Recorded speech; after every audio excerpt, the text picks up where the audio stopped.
and welcome to the CTM NewsBreak, where we keep you up to date on what's happening right here in town. I'm Diane Sharrett-Steimel.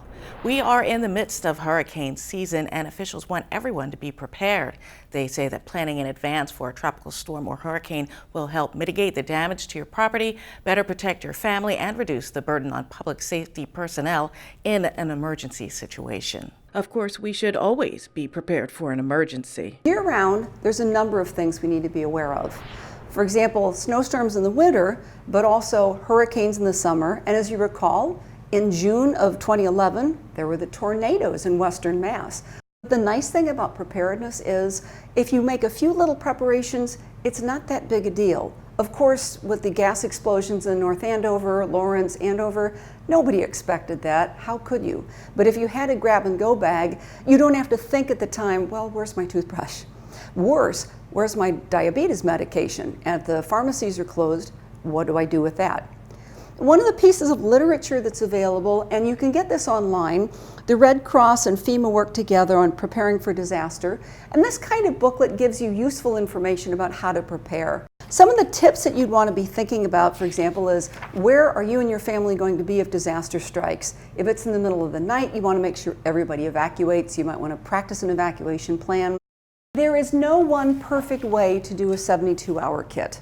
The idea is to have something you can grab and go. There are people that are elderly, that have arthritis, that would have trouble with a backpack. They might want to have something on wheels. Some people could grab a duffel bag. You could grab even one of your basic canvas totes to throw a few basic things in there. This is an example of the kit that Westward was providing a few years ago, but anybody can create this. Grab any old duffel bag. It doesn't have to be a special color or size, and there's some basic items that you could put in it. For example, a tarp would come in very handy. If you want to know the kinds of things that are useful to have, by the way, FEMA requests has a list of the emergency supply list that they recommend. Though Atlantic hurricane season runs from June 1st through November 30th, the bulk of the storms that have affected Massachusetts have come in August or September. The Department of Public Health warns that foodborne illness is on the rise right here in Massachusetts, and everyone is urged to thoroughly wash fruits and vegetables after an outbreak of cyclospora.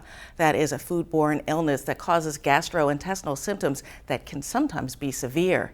In the past, cases have been linked to imported fresh produce, including raspberries, snow peas, and prepackaged fresh vegetable trays. However, at this time, no particular food item has been linked to the recent cases.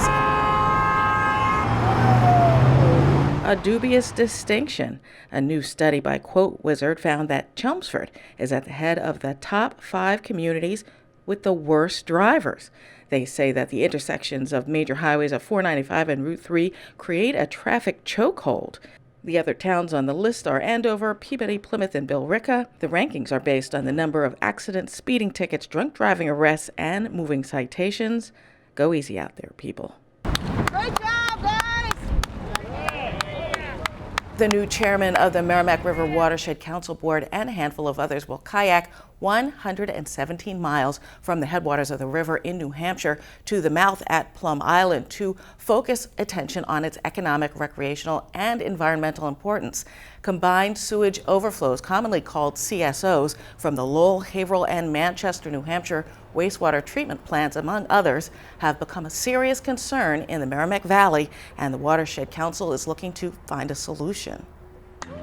We're working with all of our elected officials to sort of pass legislation that helps notify people and convene the right groups to really solve the problem. Dan's been an amazing president of the Merrimack River Watershed Council. We're so excited that he was one of the people to actually take the lead on this trip. And we as elected officials actually, as you see, along with me, we have Representative Minicucci, Representative Kalkhorst, and Senator Kennedy also, who was here in Lowell with us today.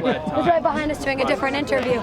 We were invited on this trip because of our work with the River Watershed Council and other environmental groups that really, really care about the river. Thanks for watching the CTM NewsBreak, brought to you by Chelmsford Telemedia. If you have news we could use, contact us at newsbreak@chelmsfordtv.org. I'm Diane Sharrett-Steimel.